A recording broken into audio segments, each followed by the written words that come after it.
मैं और मेरी बेबसी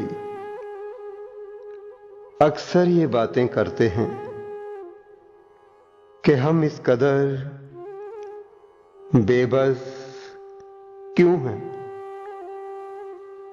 खुद से लड़ना चाहता हूं, बढ़ना चाहता हूं, संवरना चाहता हूं।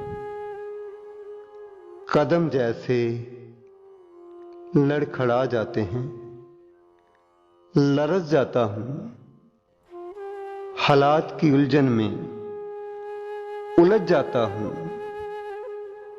मैं किसी से भी शिकवा करने की कंडीशन में नहीं रहा। अब खुद भी खुद से उकता सा गया हूं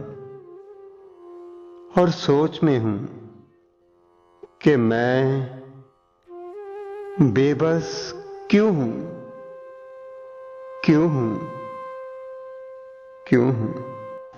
हाय हाय।